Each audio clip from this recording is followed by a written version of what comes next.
I'm just so relieved that at least we got the William Tell overture that we get to listen to now instead of, you complainers in the chat finally won out in the end. No more pre-show music thanks to the YouTube overlords. So you got your wish, you guys. You should all be ashamed of yourselves, I tell you. But anyway, we are back here for another episode of Pony Express Radio. I am, of course, Mr. RedHawk. Joining me once again is my ever faithful and good friend, co-host, Mr. Pete Quinones. How are you, Pete? Doing well, Mr. President. Doing well. And we got ourselves one of the chapter presidents from OGC chapter at Bluestone Heritage League. Please welcome Mr. Zenrath to the show tonight. How are you, sir? Good evening, and thank you for having me on. I am Zenrath. I am the president of Bluestone Heritage League out in Northern Virginia, and it's my first time on here. Happy to be here with you guys. Yeah, well, we're happy to have you. Did we, I don't remember. Were you in one of the, group streams where we watched, one of the debates or one of the, State of the Union addresses or something? Or is this, the first time we've had you on the show, period? I can't remember. This would be the very first, good sir. Oh, damn. All right, cool. Well, welcome. Welcome to the party, my friend. Let's get through some of the shillings as we do every week. And then Zenrath here actually has an announcement for us. So first, as always, White Boy Summer is getting down to the wire here. Everybody better run for cover because it's a White Boy Summer. So if you want to get shredded in these last few weeks of August, enjoy the sunshine, get ready for some Labor Day swag or what have you, head on over to Axios Remote Fitness and Coaching. Get yourself very swole, ready for the end of the season. So head on over there. If you want your caffeine fix, please head on over to Fox & Sons Coffee. I know many gentlemen in the OGC are now basically just switched their entire coffee regimen over to Fox & Sons at this point. So if you are in need of a caffeine fix, please head on over there. Link in the description. And of course, we here at OGC are sponsors of Big Tobacco. Tobacco has been a long-standing cash crop in the United States, and we here are happy to carry on this tradition. So please head over to Alp to get yourself a nicotine pouch with a bit of a kick to it. So head on over to Alp. I am a big fan of Alp products. I know many of our other guys are as well. And we were scanning about at the conference earlier this year. Anybody who was bringing in Zyn or any other such products were thrown out immediately. No, you're an Alp only nicotine pouch in this neck of the woods. So, alrighty, Zenrath, I'll just hand it over to you very quickly. What do you have to announce for everyone in the chat, good sir? Absolutely. So much like we have found out from the last conference, people get really excited to come out and see what the Old Glory Club is doing. And a couple of the chapters around, including my own chapter, have gotten interested in the idea of actually holding our own conferences. So here in the back end of the year, we'll be having a conference of our own out in my neck of the woods. We'll be going over some wonderful little usual Heritage American topics. What is it about you that as a Heritage American is special? Why do you care? And more importantly, what can you do to protect everything that we know and love? We will be going on throughout that. We'll be having about a full day, full 8 hours of content for you guys. So keep an eye on this space. Keep an eye on Twitter and your other social platforms. We'll be putting out an announcement for that once tickets are ready to go and ready for the public. Yes, indeed. So everyone be sure to watch out for this, and we'll be making more announcements as it comes a little bit closer with further details for everyone. But yes, be on the lookout for, many smaller events that are kicking off throughout the country. I know a lot of people couldn't make it to the big national conference this year, but I do like the idea of more of our chapters starting up more local stuff. I know this is been a thing for a while in the New England area. In the past couple of years, people have had, get-togethers every now and then. So this is really nice. It's a good development. We'll be making more announcements on this in time. So, alrighty, let's tackle the stories for this week, gentlemen. I gotta tell you, let's see. Why don't we first go to this? People just always accuse, Trump and everyone is playing media games or what have you, and they're subverting the Constitution by signing executive orders or what have you. And, this ploy that the Democrats did in Texas this last week, where they just sent all of the Dem politicians to go and like refugees up in Illinois to protest Governor Abbott's new redistricting that they're doing in Texas. It's just truly wild and a sight to behold. I mean, we could probably pull up a map of this at some point, but if everyone looks at a map of Illinois to see the district mapping in Illinois, it is just fucking absurd, man. It is like, it's calling it a jigsaw puzzle is putting it lightly as to how absurd the layout of the districts are in that state. So essentially the TLDR here is that for once, Texas Republicans seem to actually have their heads out of their ass and are going to put forth a bunch of redistricting. One of the people who would actually lose her seat is a certain Jasmine Smoke Alarm Beep Crockett. Is going to lose their seat if this redistricting goes through. So count that off as a victory in and of itself.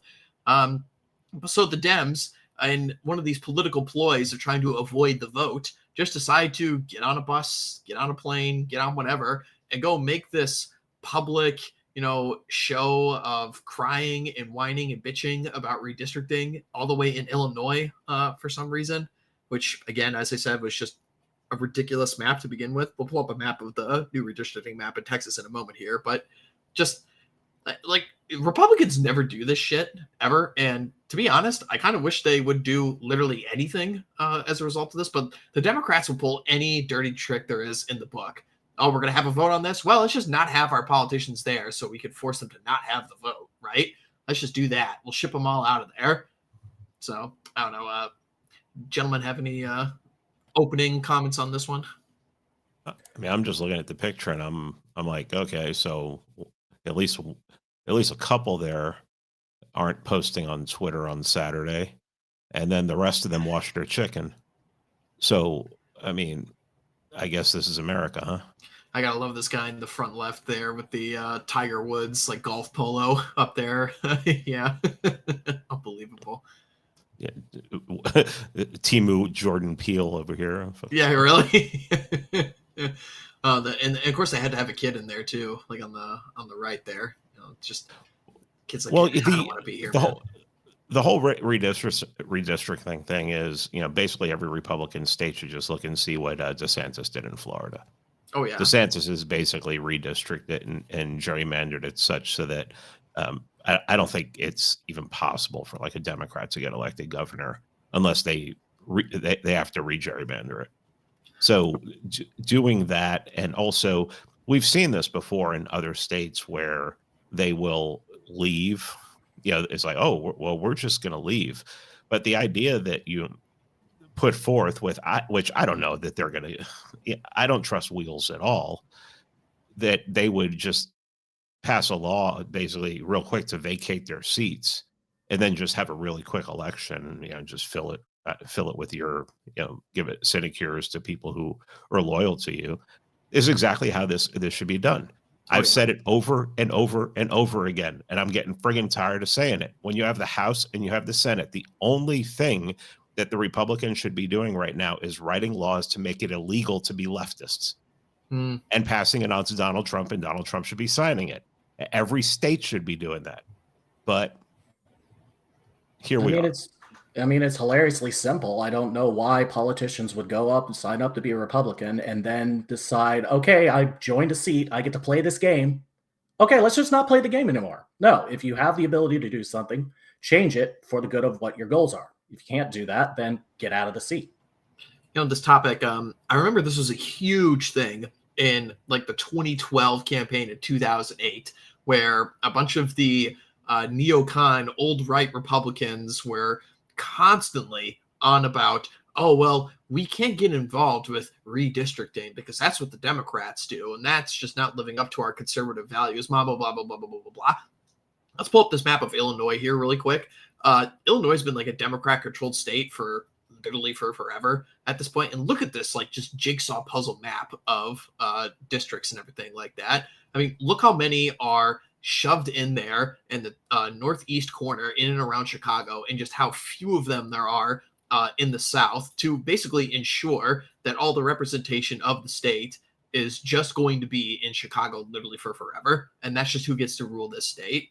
It's the Democrats have been doing this shit for decades at this point, at least since I've been alive, and probably since Pete's been alive, and even people longer. And now that we're talking about Governor DeSantis finally doing this on the Republican side one time in Florida, and then Governor Wheels down there in Texas is now trying to do the same thing, and all hell has to break loose now. It's just like, no, literally redistrict Democrats out of existence, dude. Just do it. That's the second time this week somebody's called me old without calling me old. But the yeah, I mean this is just ridiculous. I mean, the only way to defeat this is to play at their game. Now, I mean, Illinois, I don't know what you can do, because all the population is basically crunched up into this area. But I mean, if you are in a red state, like my the state I'm in, so there's only 5 million people in this state, and it is a super majority Republican state election every single time.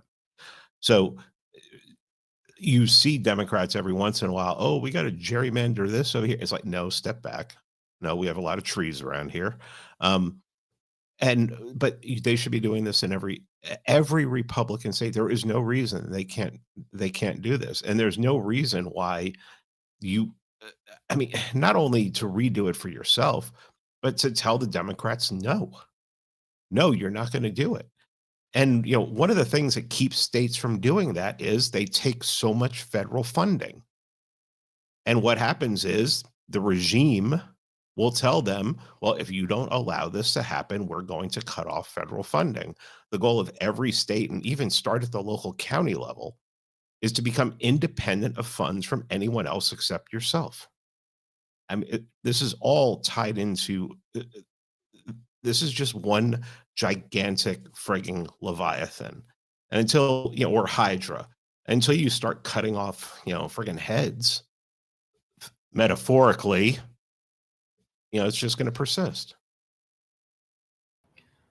Yeah, pretty much. I'm just so past these arguments at this point of, oh, well, we can't do this. Or this is like the libertarian one all the time, right? And the famous Stone Toss cartoon attached to this. It's like, well, imagine when our enemies get in charge and they'll just do the same thing back to us. It's like, Democrats have literally been doing this for forever. And this is becoming more and more of a problem. We're going to get to this discussion of the census in a moment here. But the discussion of the United States becoming more and more, let's just say, ethnic, as more and more interest groups populate this country. I mean, we're already seeing this right now in states like Minnesota, where it's just basically like a Somali enclave is now going to be in charge of basically the entire state at this point. So this is coming down the road, whether people want to admit it or not. And you better use everything in your power just to redistrict these people out. I don't care what dirty tricks you have to do, or if you're going to draw stupid maps like this, I just don't care. Remove all of these people. Act like you actually want to win. I mean, I wouldn't be surprised at this point if some conservative media host comes out, just starts saying, at least we don't speak jive. You don't have to speak jive, guys, right? Stewardess, I speak jive. Yeah. I don't know. Why don't we can throw up the map of Texas here really quick as well. So to see the new map of the redistricting right here. So here is the margin right here. Okay, so we got the existing map on the left and we got the proposed map on the right. It's going to be kind of hard for you to actually see any of the major changes on this right here, because most of it is in and around the major blue cities is essentially what's happening. So, but it is actually going to increase the margin ever so slightly in favor of the right inside Texas, which of course is something we should be doing in all states, or at least. Well, when you take into consideration how many people have flooded into Texas since COVID, and especially from states, I want to believe that all the people who left California went to Texas are people who are going there because they want to live. They don't want to live in California anymore. I just don't buy that argument. You see. If Texas were to go blue, and I'm not saying Texas is going to go blue, I'm saying if Texas were to go blue, I mean, there's no reason to vote for a president ever again. It's over. And then what do you do? Yeah, absolutely. It's something that we have to look into. Now, I'm just laughing how Jasmine Crockett is going to lose her seat on this one, which I just think is just hilarious. But the thing about this too is, I was mentioning the census here, and even President Trump has actually talked about this today, as a matter of fact, instructing the Department of Commerce to immediately begin work on a new and highly accurate census based on modern day facts and figures. So the important thing about this, as we all know, and we're not the first people who've talked about this, and Pete kind of just mentioned it, is that many states actually are getting representation in Congress by counting illegal immigrants as part of the population in their districts. And as people have plotted out these maps before, states like California, states like New York, Minnesota, I think another one of the big ones was like I think even like Nevada and maybe even Maine. It was like two more of these almost all entirely blue states. Oh, no, Oregon is what it was. That's right. Would be losing seats, and all the other seats would go to states like Florida, Texas, Tennessee, all the states where people are moving to, and that actually puts the Electoral College more into the direction of conservatives and of the right, which obviously should be done. Yeah, Tennessee does have a ton of people flowing into it, and it's not good. I mean, from people I talked to in Tennessee. I mean, I think we've all seen the mayor of Nashville. He looks like the Happy Merchant leprechaun. The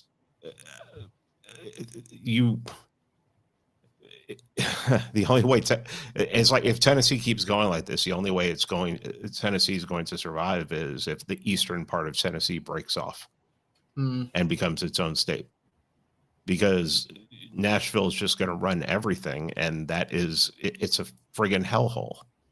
Yeah. I mean, they elected. I mean, it's Nashville. It's Tennessee. They elected a mayor that, when you look back at his old tweets in like 2016, he was pure Trump derangement syndrome. And then he looks like the Lucky Charms guy. If the Lucky Charms guy was like playing with a dreidel, it's total insanity. Yeah, it is totally out of control, and people just have to fortify their states against this kind of subversion. I mean, as you mentioned, Pete, I mean, it'd be wishful thinking for people to think that everyone who came from all these blue states are just going to immediately start voting for like the far right candidate, and they're just not. You know, they're not. Many people come look at places like Austin, where it's just infested with shit libs that are like escapees from high tax areas in California and stuff, and they just come and vote for the exact same way down in Texas. It's just how it goes, right? It's never the policies that are the problem. It's just, oh, well, this specific person just didn't implement this policy in a specific way, but I'm just going to leave and try and implement it over here now. It's like, no, you have to ensure that these people just cannot get into power in any way, shape, or form. I mean, it would even be interesting if you had like laws that said like, oh, you have to be a Texas citizen for X amount of years before you even attempt to vote here. I mean, that's never going to happen. But regardless, this is how people need to start thinking in certain ways. I mean, it's fundamentally simple. If you have a bunch of people you're trying to include in your voting rights who have zero interest in actually becoming anything that brings value to the country, most importantly, think of your country as nothing more than a better paycheck than what they get at home, then you have no business including them in your census. You have no business including them in anything that makes impacts on the country, because they're not here for the country. They're here for money. Anything that's trying to push anything opposite from that is not your friend, and is definitely not trying to take care of America. Totally the best way to think of these people, especially the H-1Bs, is they're just free agents, like a free agent in sports. And you have to get rid of free agency and go back to serfdom.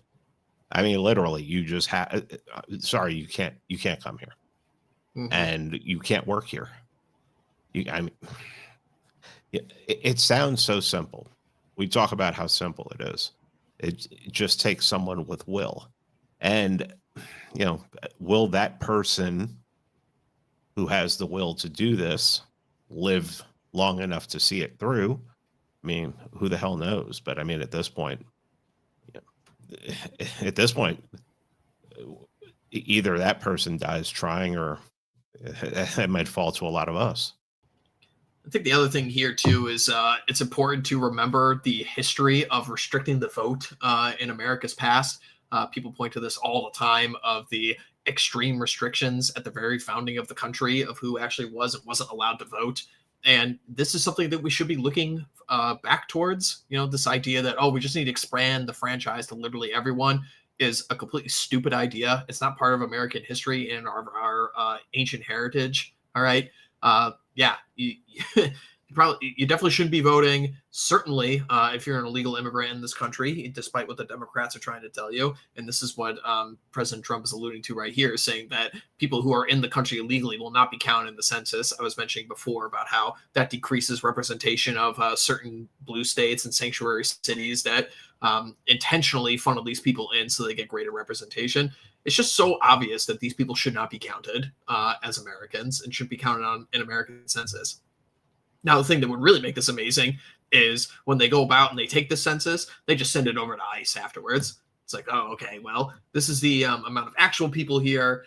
These are the amount of Americans that are here. Go to work. Please, by all means, anything that gets them out faster makes me happy. Nothing would make me happier than having Heritage America everywhere.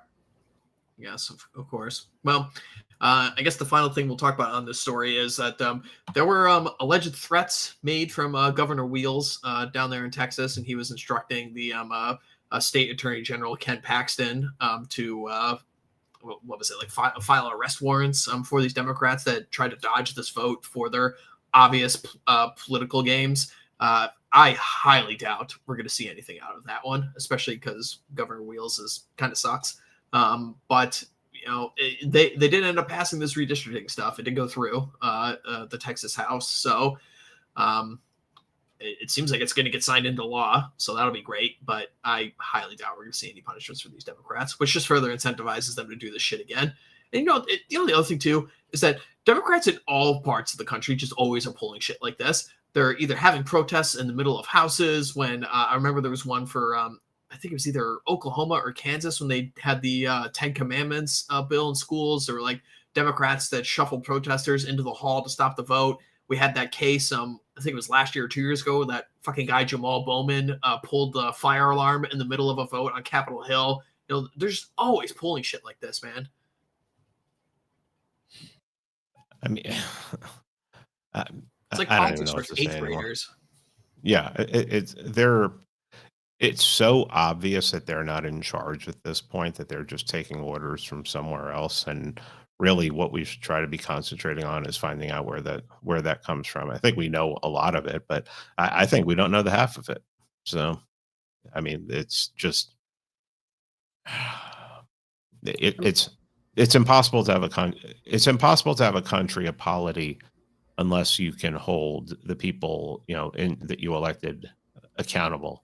And the press was supposed to do that, and they don't do that. And you know, they're, you know, and basically government is, you know, we investigated ourselves and we found nothing wrong. So, I mean, Yeah, it's pointless at this point. pretty much.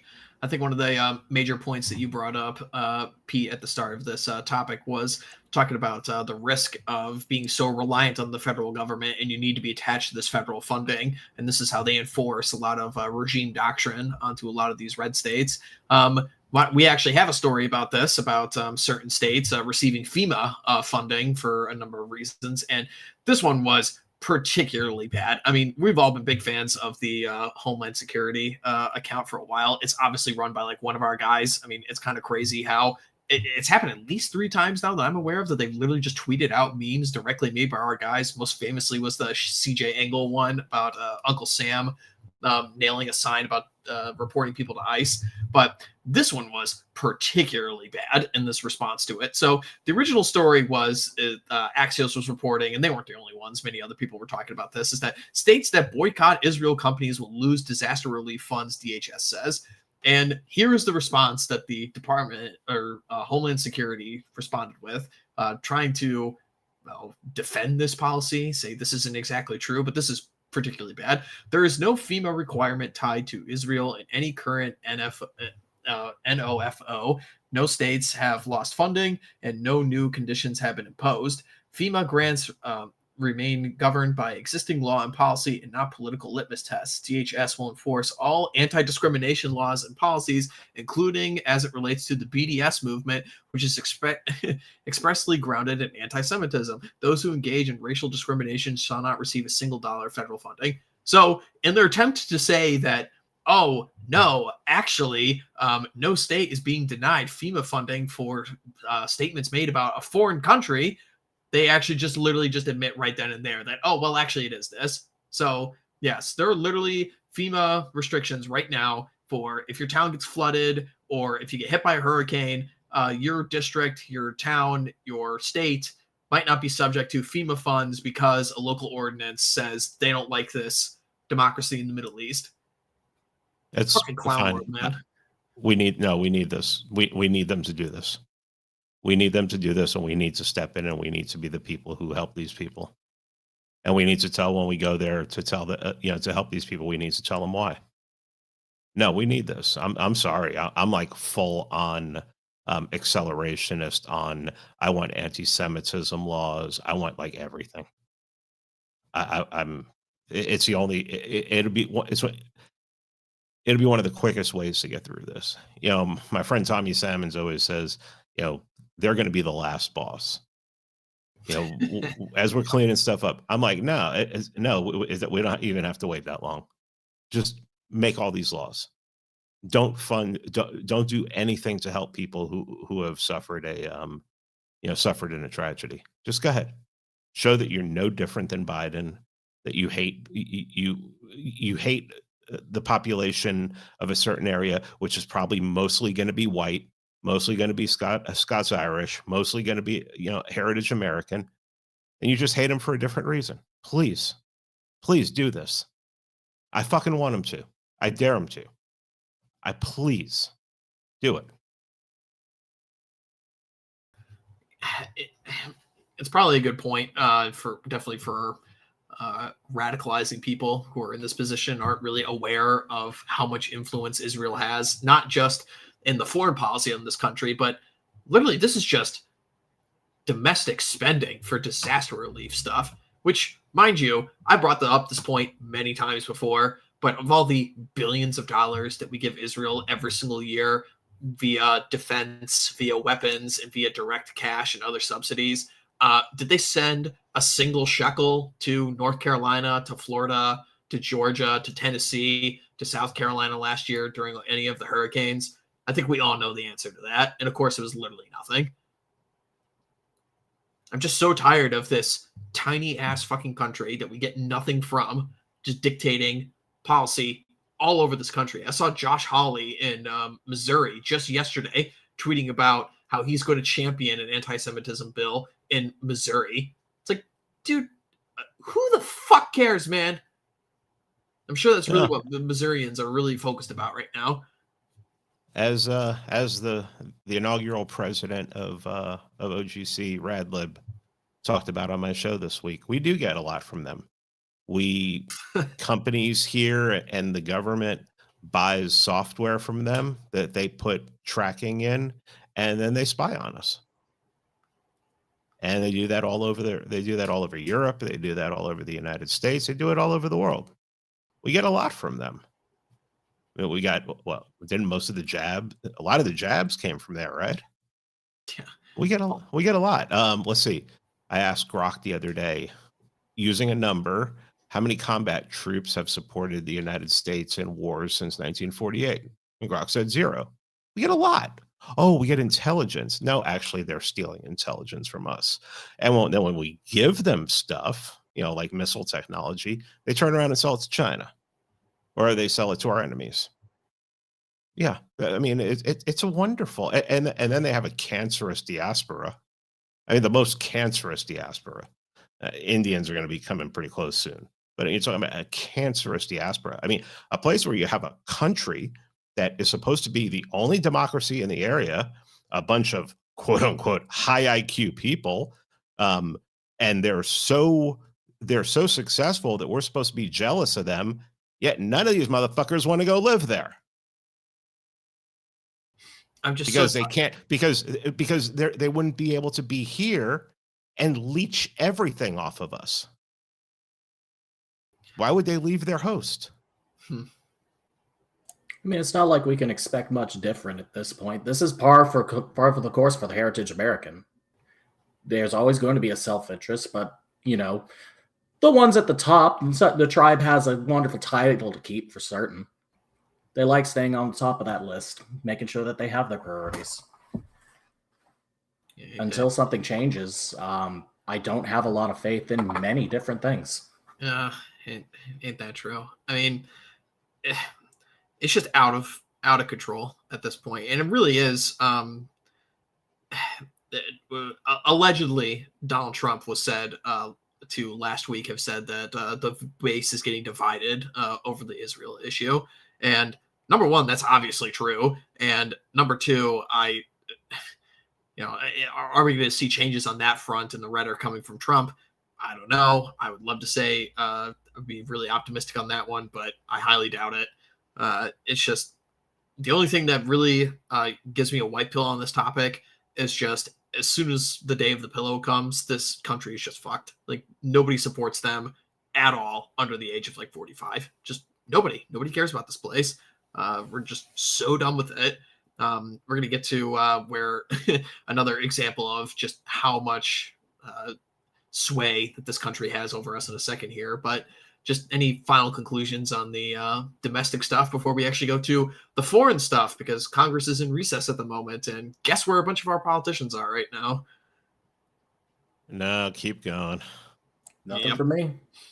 All right. Well, so in addition to, we have a clip in a second here of one of our Latina politicians, but the Speaker of the House, Mike Johnson, was over in Israel. Randy Fine was over there in Israel. I'm sure a bunch of other characters are over there in Israel kissing the wall right now, because that's just what you do, apparently. I don't know. I remember back in the founding of our nation, wasn't John Jay, who was the first what did he end up being? He was like the first head justice on the Supreme Court. John Jay was, and he got in trouble and tried to like be impeached by the other side. I don't remember if it was the Federalist or the Anti-Federalist side, but they tried to impeach him because he went to France. While there was a Supreme Court hearing in session. I might be getting the details of this wrong. Somebody in the chat can fact check me on this one, but it's just, I don't know. I think that it should be fairly reasonable to assume that our politicians here in the United States should not be making tours in every single foreign nation around the entire world, except doing their jobs here in the United States. Oh my God, it's all of them. It's all of them. How? What? I thought it was just going to be like a handful of people. No, it's literally everyone just going on a fucking trip right now. God, unbelievable. Look at all these people. There's Randy Fine in the middle. There's fucking Netanyahu up front. I don't know. This is like who's who, like guess who of all the worst politicians, apparently. We get taken on this tour. It's like, oh yeah, come over here, meet the man in charge, you know? This is like a convention for dysgenic freaks. I mean, who's the guy sitting to Netanyahu's right? God, he's so short. Are his feet touching the ground? They don't look like it.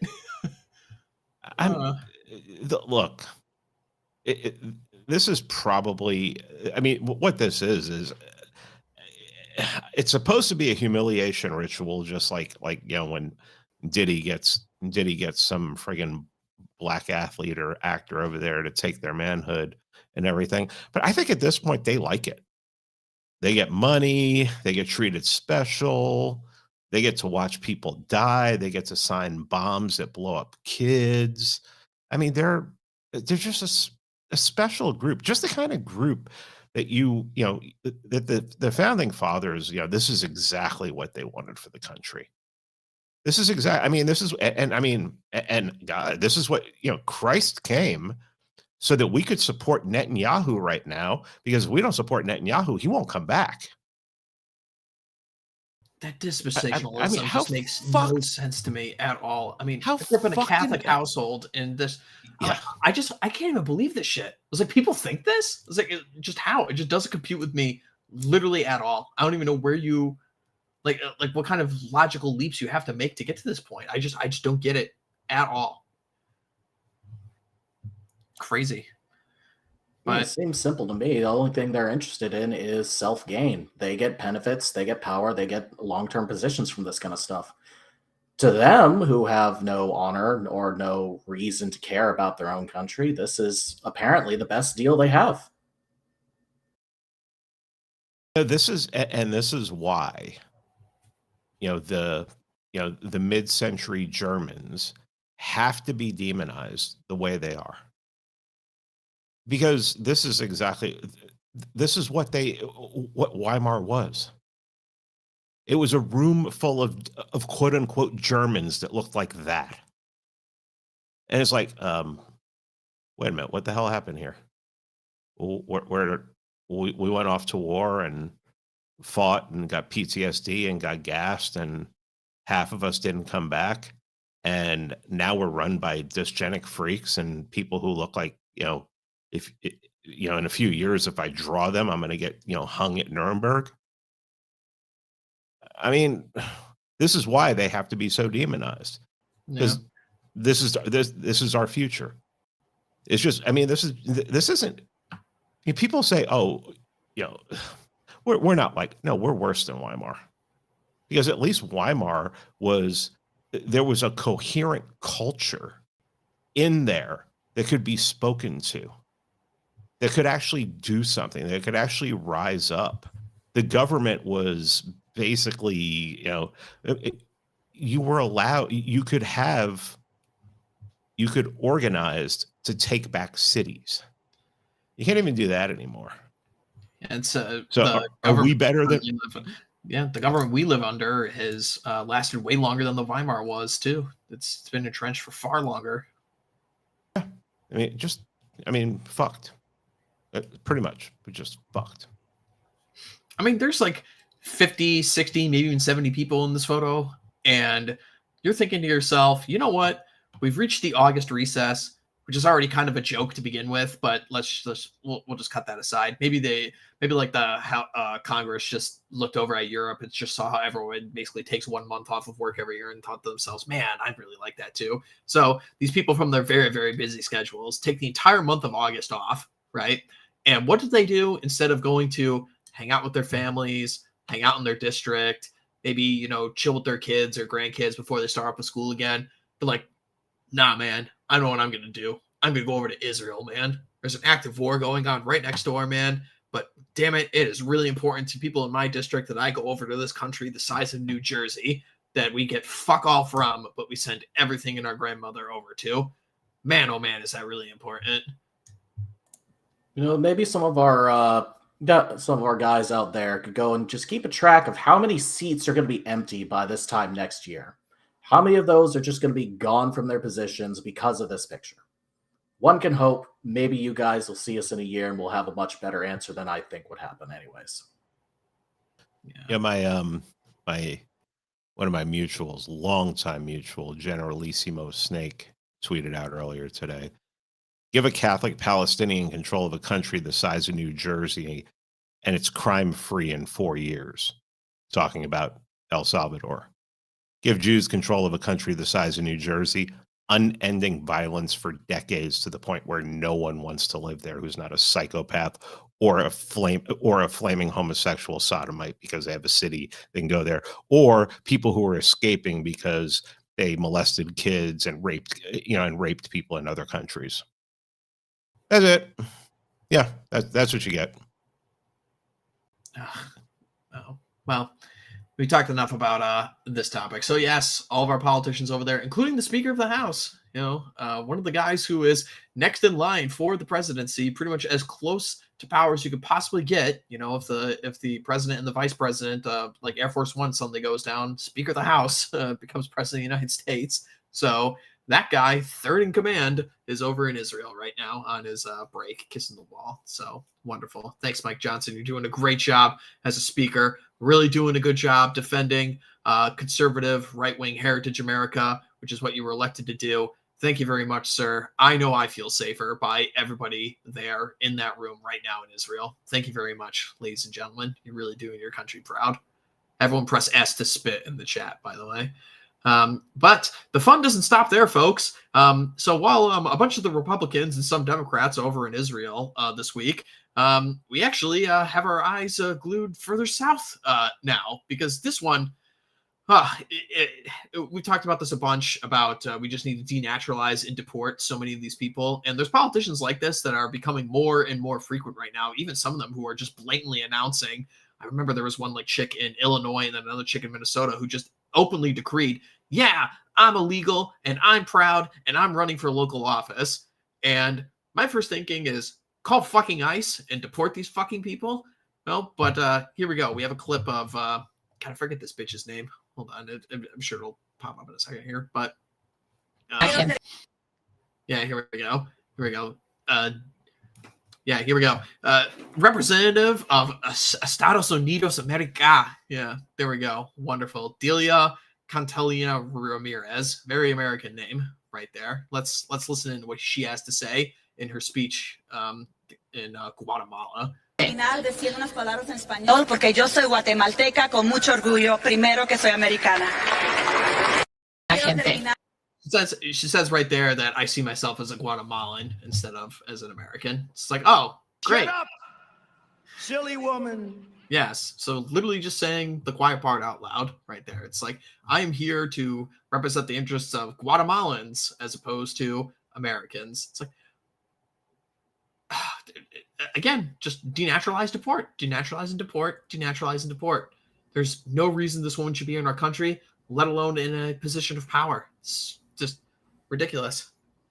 I would almost be willing to let her. You have to go back. You gotta. Wow.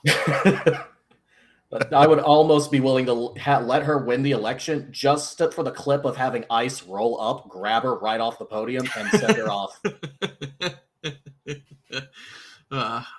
I want to know. I want to know why the last time I stayed at the Hampton Inn up in Chickamauga, the woman who cleaned my room is standing up on that stage.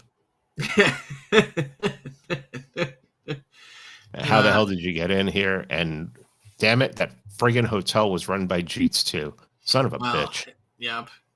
I saw a lot of guys were tweeting about that this week because there was, I don't know who, like all these like grind set bro and money market like podcast bros that you see popping up right now are just all F slurs to begin with, and all of them are frauds. But I saw there was like one clip going around this week of one of these Jeets who was on one of these podcasts talking about how the Patel family found great success in the hotel business and how this is just a classic rags to riches American story where they worked really hard and their family members slept in hotel rooms at the hotel. So because they couldn't afford their housing and shit like this. And it's just like, no, you guys got a bunch of special loans granted to you by the United States that weren't available to heritage Americans.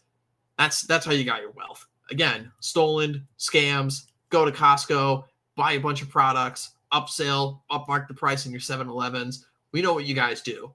Just a race of fucking thieves, man.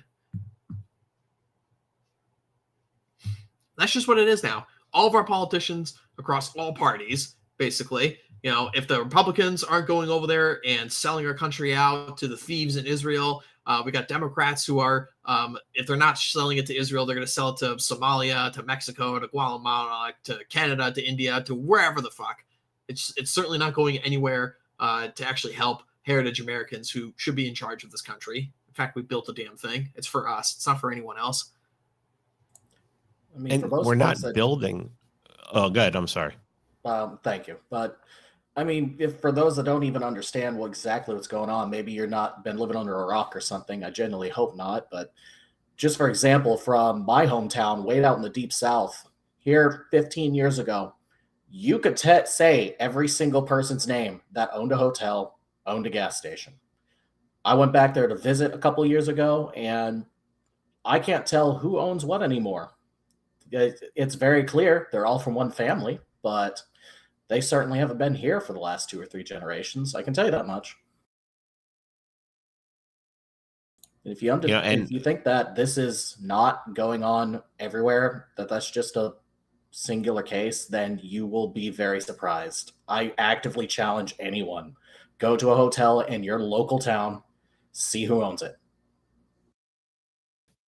And we don't have a border like we do in the South now on the north border. And Canada has just turned into China land. I mean, we could start cleaning this up, and they could just start funneling them in from there. I mean, they've taken over whole towns in Ontario. There's a town outside of Montreal that's like almost all Haitian. I mean, our northern border needs to be protected at all costs. And while we're doing all of this, because while you're expelling them from one place, they just come in from another, and the place you're not really looking. I don't know what to say though. Well, just another week, another discussion about how all of our politicians don't work for us; they work for foreigners. Every last one of them. So, and some of them are foreigners. Yeah, literally. In this case of this woman, and many others. Yeah, neither side of my family founded this country. When we came here, no one in my fucking family thought, "Oh, we're going to come here and tell Americans the way they should fucking live." Oh no, we came in here and we're like, "Okay, how do we become American?" Well, you do this, this, this, this, and this, and you believe this, and you say "fuck you" to where you came from. Okay, and that's what they did. How fucking hard is that? Well, you know why? Because nobody fucking demands it of them. Mm. Well, we here at the OGC certainly demand it, and I guess it's important, as always, to stress once again that this issue above everything else that we talk about is the issue that matters the absolute most. Do Americans have a homeland? Do Americans have a right to a homeland? And do Americans have the right to be in control of their own homeland? It is vitally important that our country is in control of people who built it, people who founded it, and their descendants. Period. The most important thing of all of the issues that we talk about stuff like the environment, we talk about stuff like taxes, we talk about the economy, we talk about foreign policy, and we talk about immigration. And the reason we always talk about immigration is because it is the most important issue of all of them. This is our home. We have nowhere else to go. If you can walk up to somebody, and just a random bystander, and you're standing there with one of your friends, and you're saying that guy should be deported, if he can immediately think in his brain that of a country that guy should be deported to, bingo, there you go. Guy doesn't belong here. Yeah, and I could picture we all know what an American looks like. All of us do. And I could picture some scumbag leftist, telling you to go back where you came from. And they've already fucked that place up too, where you came from. I mean, shit, where my dad's family came from is fucked up by these people. They use the same arguments there. It's like, oh yeah, well, Romania doesn't belong to Romanians, and British doesn't belong to British. Well, in fact, black people founded Britain. Don't you know that? Yes.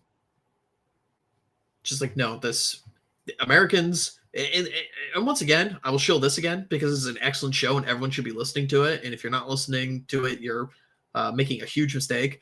Go listen to the American Spirits episodes that Charlemagne and Ryan Turnipseed and other guests are doing on Mondays now, where they're going into the actual deep history of the founding of America. Things like the various cultures and groups of people that came from England and Scotland that founded this nation. They talked about the founding of the American language as opposed to English, and how it's a different dialect. We use different words. Some of our words have actually been adopted into the main English vernacular now. They've actually gone backwards to the homeland. Americans are people. We are a race. We're an ethnogenesis. We're our own. We are distinct from other European groups, and this is our home. We have nowhere else to go. This bitch has got Mexico to go to. Vivek Ramaswamy's got India to go to. All these other politicians, they got Israel to go to. They got all these other places in the entire world. There's nowhere else for us to go. This is our home, and we will defend it accordingly. Man, this issue gets me worked up like nothing else. I will happily defend that which I have been born into. The fact that other people don't is a very disheartening thing. thankfully, the OGC is one of those shining beacons that actually goes out of their way to fix that. It's the main reason I joined. Damn right. Alrighty. So, let's go through some of these super chats that have come through thus far, and then we will tackle some other stories. You know, we just can't help talking about the woman on the thumbnail, can we? We'll get to her in a moment here because there's new news even about her. So, all right, scrolling back to the top. Oh, look at this. He snuck back in behind enemy lines, hiding under his box. Solid Snake is back once again at the front of the super chat train. So Solid Snake 1964 for $10 says, "Evening gents, have to listen to this later. I've been out of the loop due to homing elderly family in Minnesota." God bless you, sir. Get them out of that hellhole. I got to inherit a silver York trumpet from at the latest 1950s from my great uncle. Oh, interesting. I intend to keep it in my family forever. Thank you all for your prayers. Now back to work. Salute. Oh, interesting. So that'll be a good artifact to keep in your family. So, and good luck to you, sir, moving family out of Minnesota. What a horrible place to be. Jackson Walker sends us $5. That's it. Thank you very much.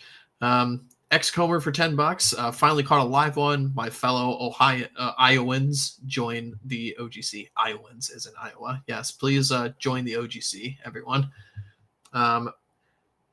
Christopher Burks sends us $5. I support housing acquisition permits to stop them from moving to Tennessee. Tennessee citizens should come first. Yeah, it's an interesting point. Get to it locally.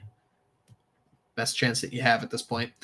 Machiavelli sucks. Being white is great for $5. Of course, spiteful mutants vote for free stuff. Well, yeah, obviously. Ron Jones sends us $2. The Rabbi Trump Wignat rhetoric is dumb. Grow up. Yes, I very much agree. All right, listen. Trump. I just think that Trump is a New York boomer who's dealt with this group his entire life and has an opinion on them that is probably very basic to how most average Americans feel about this group of people. I despise this, fell for it again meme award or Ziodon or whatever the hell else it is. It's just not productive, man. And Aramaic discourse for $5. As far as I'm concerned, if you've kissed that Roman fort wall in that Mediterranean country, you're betraying your country. Well, I mean, Oren McIntyre had an excellent tweet about this, just quoting about how, oh, well, name me one other group of people who comes to America and kisses St. Peter's Basilica or whatever. It's nobody else does this, man. Just purely a humiliation ritual. All right, and let's see. Missouri. I can never pronounce this word. This is the mercenary term. Lancashnet. Yeah, I'm going to get butchered by this in the comment section, but I'm a 7th generation Missourian, and I sure as hell do not want that bill in my state. Well, get involved. Call up Josh Hawley and tell him he's full of shit. But, all right, that is us caught up on the super chats for right now. Now we got to turn our attention to two big elephants in the room, as it were. So Nancy Mace has announced our number one the topic on this show. Nancy Mace has announced that she's going to be running for governor in South Carolina. So we've got her and Vivek Ramaswamy running head to head in the governor race this next year for who's the worst person who's going to be in charge of a state in this country. And you know what? I saw an amazing tweet by this. I think it was Med Gold. I forget who it was, but tweeted this in response saying, guarantee you a blowjob video of her leaks just before election day. It's just this woman has no shame whatsoever. You ever? I don't know if anyone else had this, but you went to the holiday parties and you had that one aunt 2 times removed who got drunk and started rubbing up on you. It's totally her.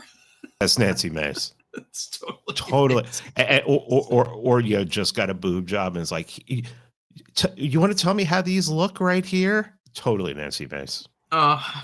While Yep. simultaneously being the same type of person that would go around and HR report you just because she didn't like your face that particular day. Oh yeah, totally. So there's not much more to talk about this one aside from the fact that once again we must stress that there's not a single woman anywhere in the world that belongs in politics under any circumstances whatsoever, and Nancy Mace is just the poster child for this. Now, this woman has done absolutely nothing for her constituency, nothing for her country, nothing for her state whatsoever, other than use the houses of Congress that were used by far greater men than anyone who's living there today for her own personal aggrandizement, even going as far to the point of showing her own, blurred out naked ass body in the middle of Senate hearings and floors about various bills. It's just like, fuck this woman. Not literally, but even though she'd probably say yes. I mean, that picture of her with the rifle, and she's talking about her jeans that like curve in, what ass? It's just this. It was just a flat plane, straight up. And who was the person who said she's holding the tripod? It's like what? yeah, someone in the that chat was probably that's probably the most insulting thing. Yeah. Oh, it's just so bad. Yep. Not only do they not belong in politics, they don't belong in the military either. So, so people who are South Carolinians in the chat definitely find yourselves a replacement, because I can only imagine. Actually, South Carolina has a bad record of this because they had fucking Nikki Haley in charge, or Nimrata, Himajubadugubah, I should say, who was in charge of that state as well. So they had a bad run of luck with female politicians down in South Carolina. Let me tell you, I don't know what's in the water down there, but you guys gotta deal with that. Maybe that's punishment for Fort Sumter. Is like, South Carolina's going to be stuck with women politicians forever. Just look, God, the only thing this picture is missing is like a crucifix in between her tits, because that's just like what all of these women do in these pictures at this point. Just look at this shit. Look at all the jewelry she's got in her hands too. It's just, hate this woman so much. I mean, that scope could do the funniest thing right now. I know. I was just thinking that. It doesn't look like she has it too tight into her shoulder either, if you look where the stock is placed just under her arm there. So yeah, it's entirely possible. But I mean, that's a thermal. Isn't that a thermal scope too? I mean, who set this up for her? I mean, come on. Looks like it. Yeah. Oh, she's so. And she's wearing glasses. I mean, Yeah, doesn't she normally? What the hell's going on here? I mean, these are actual reading glasses, so certainly aren't shooting glasses. I mean, this isn't even a firing range. Where is she taking this picture? Yeah, that's a good point too. Yeah. Yeah, look at that. That picture behind her certainly isn't any gun range I go to. Like, what the hell is that? It's like a woman's neck in a shirt. It's like, she looks like a 55-year-old like chain smoker with fake tits who's trying to. Oh, wait a minute. Hold on. Okay. Oh, sorry. I guess I nailed that one. Adam says it in the chat. It does look like 308 too. I was going to say that. I hope this thing fires back into her. Just yeah.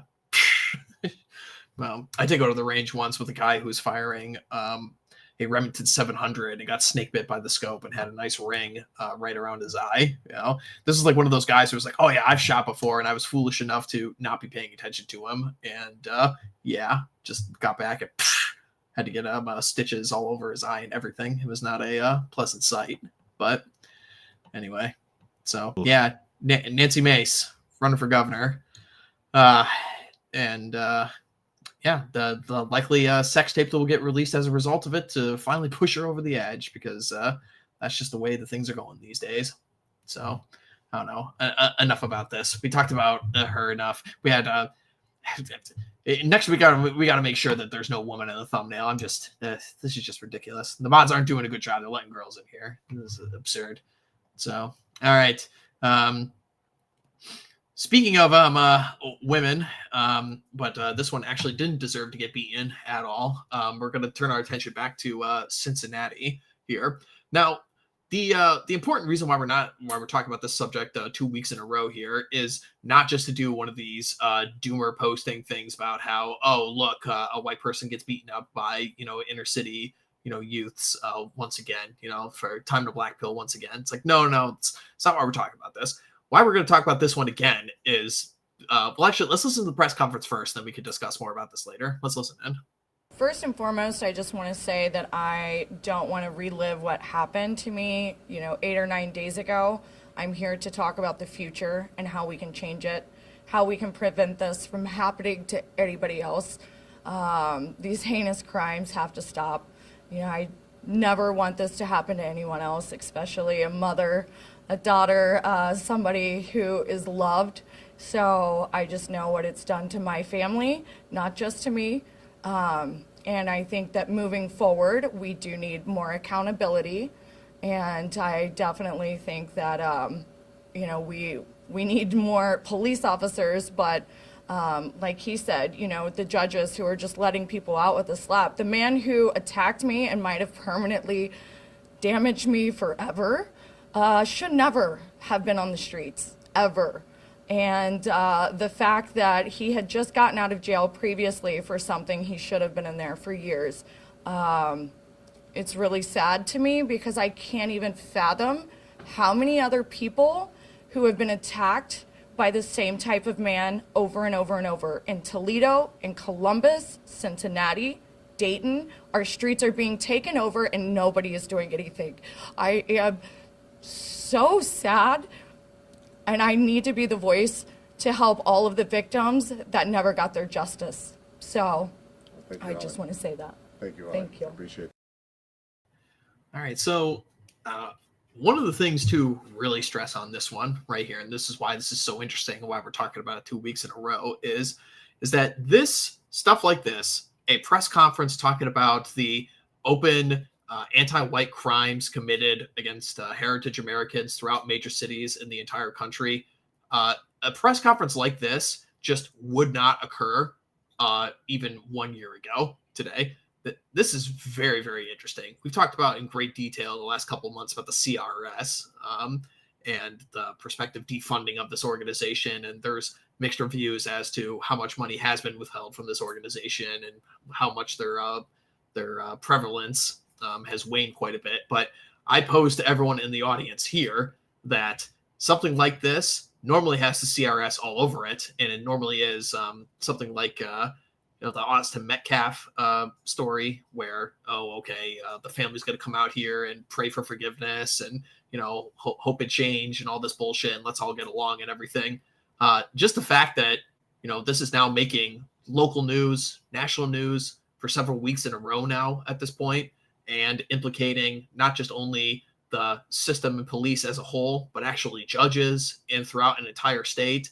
Having this woman come up here who's clearly been like almost beaten to a pulp and barely alive, still covered in bruises, sets a pretty interesting message, to say the least.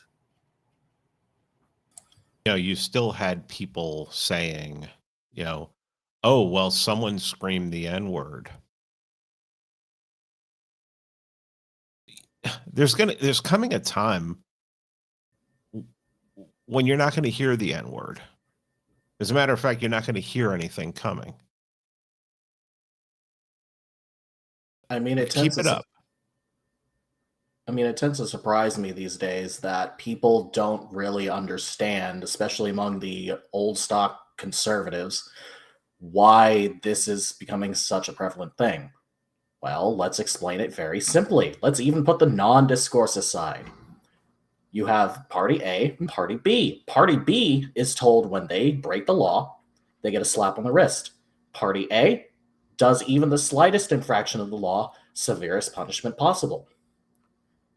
All you're doing is telling Party A that the laws apply more to them than others.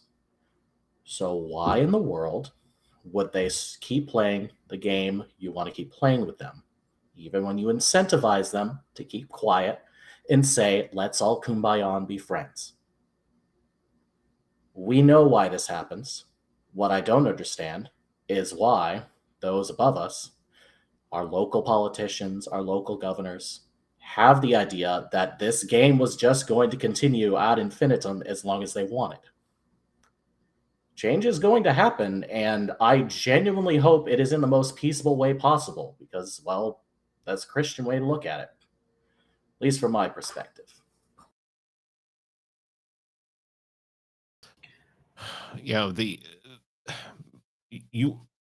Everybody wants peace. Everybody wants order. But time is coming when things are going to have to be done in order for order to be taken back. And one thing, you should look at history and see the kind, when Europeans decide to make that, especially, Northern Europeans decide it's time to make that move, that peace needs to be had, you're not going to see it coming. Maybe that's good for you.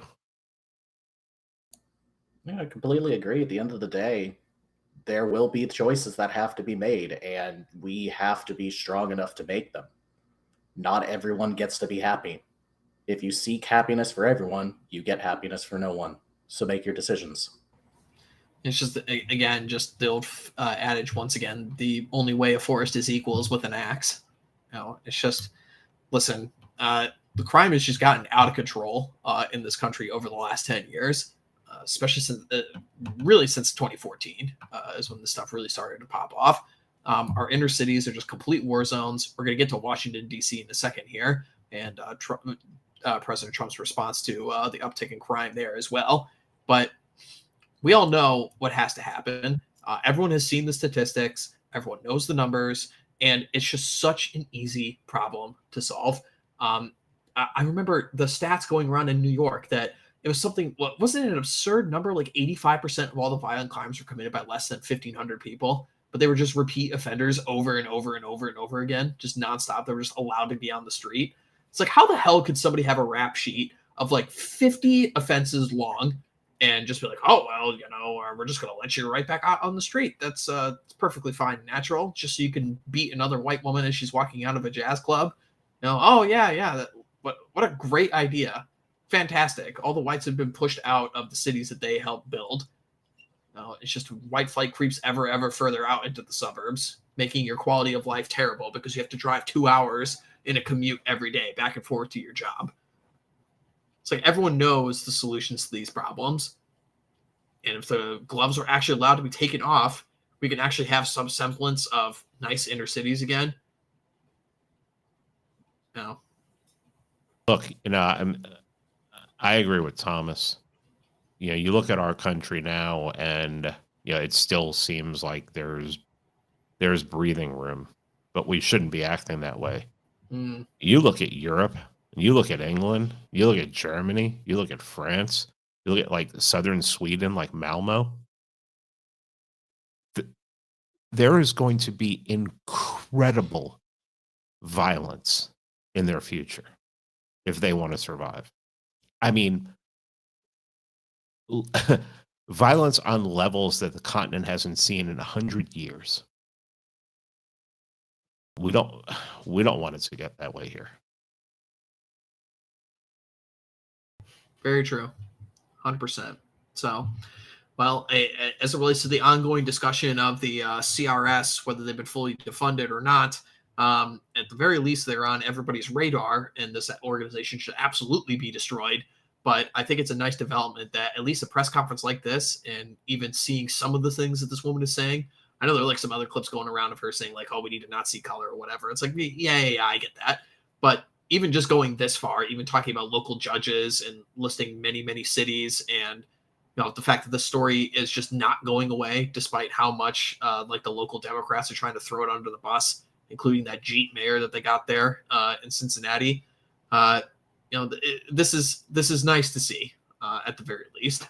So, got to start somewhere on this kind of stuff. But speaking of crime, let's turn our attention to the final story of the week. We're heading back to Washington, D.C. Speaking of crime centers, not just in financial and selling out the country, but also in physical and actual violent crimes. Everybody knows that D.C. Supposed to be the shining example of what a capital should be. With all our great monuments and our museums and everything like this, it's supposed to show the greatness of the United States of America. It's just a complete hellhole. So a Doge employee was almost beaten to the ground. And, as you can see right here, bloodied up, cuts, bruises, torn shirt, everything like this. By the way, this guy is just, he totally has to be one of our guys. Maybe he goes to Access Remote Fitness and Coaching. Who knows? But pretty nice looking individual, I will say. But here we have Donald J. Trump in response. A truth on Truth Social says crime in Washington D.C. is totally out of control. Local youths. I love how you said the word. It's just local youths and gang members, some only 14, 15, and 16 years old, are randomly attacking, mugging, maiming, and shooting innocent citizens. At the same time, knowing that they will be almost immediately released. They're not afraid of law enforcement because they know nothing ever happens to them, but it's going to happen now. The law in D.C. must be changed to prosecute these minors as adults and lock them up for a long time, starting at the age of 14. The most recent victim was beaten mercilessly by local thugs. Washington, D.C. must be safe, clean, and beautiful for all Americans, and importantly, for the world to see. Correct, Mr. President? If D.C. doesn't get its act together and quickly, we will have no choice but to take federal control of the city and run the city how it should be run and put criminals on notice that they're not going to get away with it anymore. That was the most important part. And here we go coming up. Perhaps it should have been done a long time ago. Then this incredible young man and so many others would not have had to go through the horrors of violent crime. If this continues, I'm going to exert my powers and federalize this city, make America great again. Boy, oh boy, wouldn't this be interesting? The federalization of Washington, D.C. I was in San Salvador in March, and you walk 300 feet and there's a civil guard with a shotgun. You walk another 200 feet and you have 3 soldiers with M16s, real M16s, not M4s. I'm sorry, that's the way you take a city back. That's the way you take the city back. You put them out there and you tell them, if you pull the trigger, we got your back. You got to do what you got to do. We got your back. Now, there's a reason.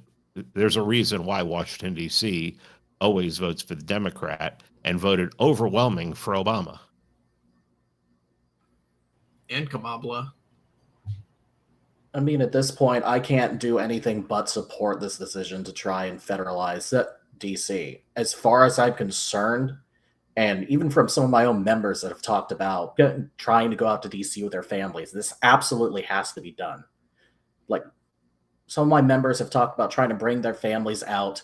The second they get off the subway, and that's already a problem in and of itself, they walk 5 feet and they see a heroin addict yelling at anybody with a shirt off, just waving their arms around the sidewalk.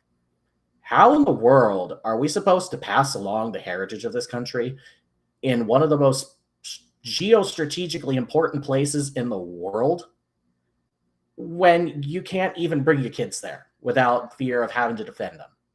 When you can't even go out there and do your job to help support the country as best as you possibly can without ending up like this young man. This is disgusting. This is right across the Potomac from my chapter's area. All I want is to see this kind of problem go away, and it needs to happen as fast as possible. And right now, federalizing DC, pushing out all the problems that cause this, is what needs to happen. I don't know who needs to hear this, but if you know someone that can make that happen, pass it along, gentlemen. We need it done, and we need it done now. Yeah, here. I mean, I was in D.C. Late last year, and been the first time in a very long time that I had been there, and I just felt a sense of uneasiness the entire time I was there. And it's not just because of, like worried about crime or what have you, even though there are some very, very bad parts of DC, as we know. But just the entire atmosphere just screams of this place is infested with demons and this is just an evil place. It should be invigorating to walk into your nation's capital. I'm thinking of, I did not feel this way when I walked into London or Paris. It's like the capitals of, very ancient cities with fantastic monuments and beautiful architecture and some of the actual peak achievements of Western man. And I go to DC and I'm like, God, I just fucking hate it here. I feel like I'm a prisoner here. So, something needs to be done. And I'll make one final other point on this one right here. And this is just, a feather in the cap for all of us because we've just known this for forever. But Washington, D.C. has some of the strictest gun laws in the entire fucking country. And it's an absolute joke that the crime is just this much out of control. But of course, if I drive through there with my Glock in my car, I'm fucked for forever. But, Jamal down the street here can just, beat the shit out of this kid, every day and twice on Sunday and nothing happens to him. Just fucking clown show.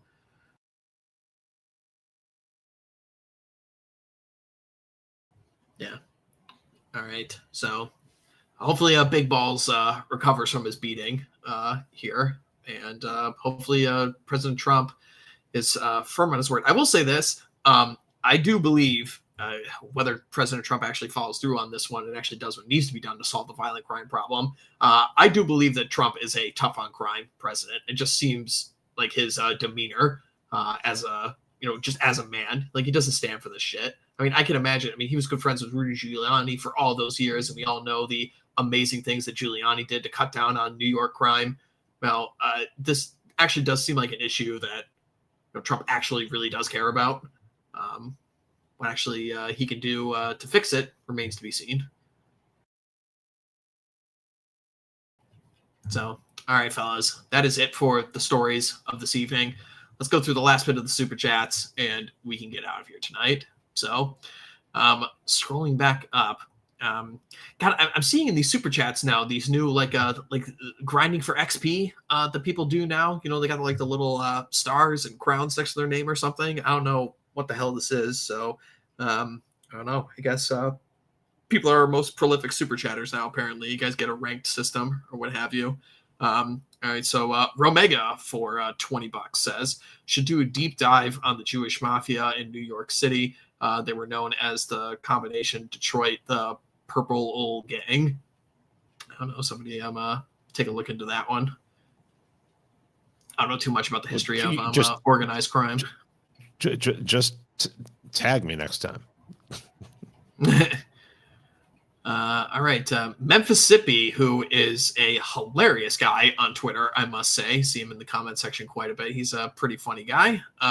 For $3, back in the day, the best minds in science developed Quaaludes to take care of women like Nancy Mace. Sounds like something Dan Baltic would tweet, man. That's hilarious. Good for you. Very, very funny. Solid Snake has snuck back in once again. I thought you weren't listening live, my friend, and you were coming back later. Just couldn't stay away, could you, Snake? For $3. I don't know if you saw my super chat on your stream, Pete, but did you get those books I sent? Just want to be sure they got to you successfully. Thank you very much. Yeah, man. I said on the stream. Yeah, I got them. I swore I emailed you back, but thank you. Appreciate it. Nice. So I'm glad you got those gifts, Pete. Very nice. Seasider, as he does every week, sends us $10 and a salute. Well, thank you very much, sir. My heart goes out to you. And Daryl Armentrout, cool name, for $2. Pray for country artist Spencer Hatcher and family. Oh, what happened there? I don't know. I'll have to look that up later. See what happened there. I'm not sure. And then Adam Keeney for the big super chat of the night, $75. Thank you very much, sir. We appreciate it. His Highness Sikh Taman, son of Hamda Al Thani, Amir of Qatar, sends us gift cards. Thank you very much for your Qatari dollars. We appreciate it. It's going to go a long way for the Qatari agenda here in the United States. It's moving at pace. So Mark Levin is kvetching right now over that $75. He's freaking out as we speak. Seeing that sent to us. Bolero393 sends us $2 as the last super chat of the night. We need Trump to talk less and act more. Goddamn right. Absolutely. I will say this, though. I did get a kick out of Donald Trump today, just going on the roof of this week, going on the roof of the White House and taking press correspondent questions from the roof, just screaming down at them. You know, it's like, what are you doing up on the roof, Mr. President? It's like, I just went for a walk.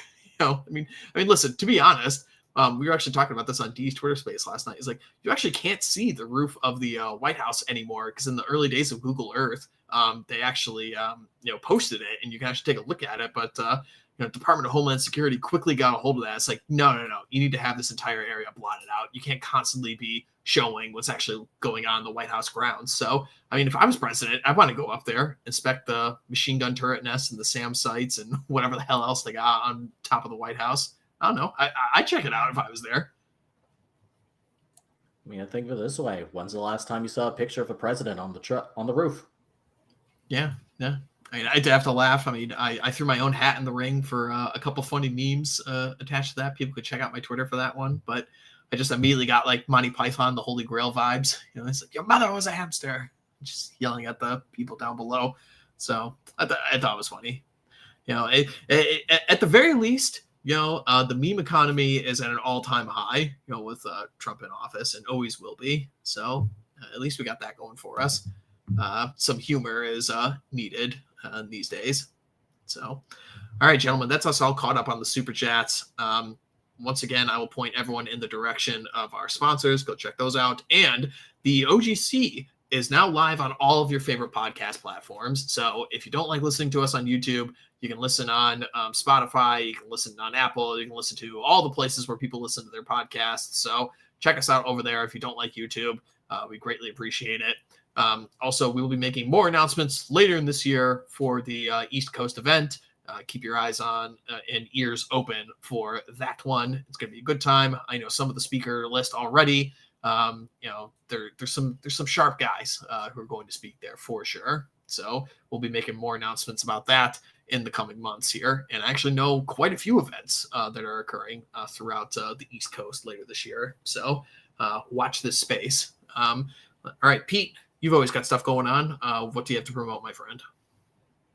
Just released an episode with Carl Dahl, who had one of the top speeches at our event this year that we had to release. We were talking about Codreanu and the Romanian Iron Guard, and just how damn based they were, and just how ahead of their time they were. In the 1920s, they were already seeking to build parallel systems and societies within Romania. Something we should really think about.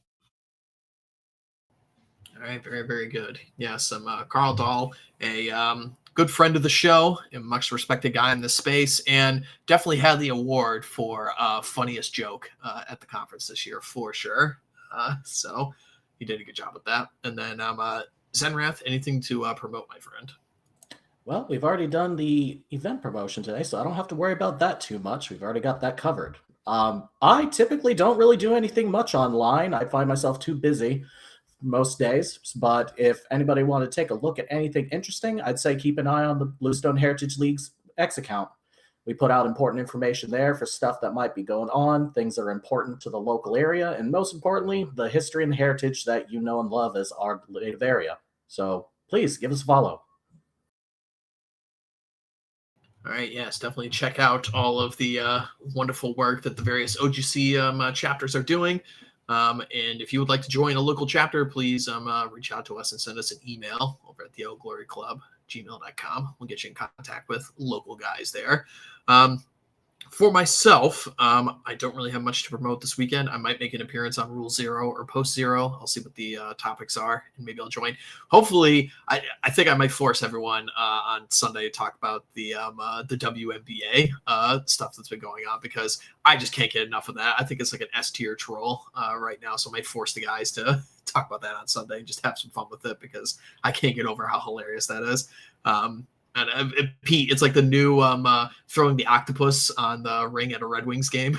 These WNBA Oh, yeah, games. it's amazing. So- Oh, you know what they need to do? Someone needs to sneak in like a real like bull cock and throw it out there. Just have that thing just whoop, right there and just slide a little bit and just watch everybody start puking. Oh, it'd be beautiful. No, I told them they should take it one step further, and you know how like there was that challenge where people would like flip the bottle of water and get to land on its head. I think someone needs to throw like a dildo out there and see if they can get it to perfectly balance straight up on center court. So, see, if they were fucking smart, they would like do something like have like a halftime cornhole tournament where they're like throwing dildos into the hole. It's over now though for them because like they Streisand affected this thing into oblivion and it's just over. It's literally just going to be the women's dildo throwing league literally for forever now. There's nothing they could do to stop this at this point. They're like, oh, we're inspecting people's bags now where they're coming into the coming into the games. It's like, nope, sorry. Zach Frisbee's got it right. When I used to back in the day, the Panthers games, whenever they scored, we would throw plastic rats on the ice. Amazing. All right. Well, everyone have a great week. Be sure to tune in to American Spirits on Monday and Chapter House on Wednesday. I know the Chapter House was destroyed by Starlink, destroying us this week, and other ne'er-do-wells were sabotaging the OGC from organizing. So, but we will be back next week for Chapter House.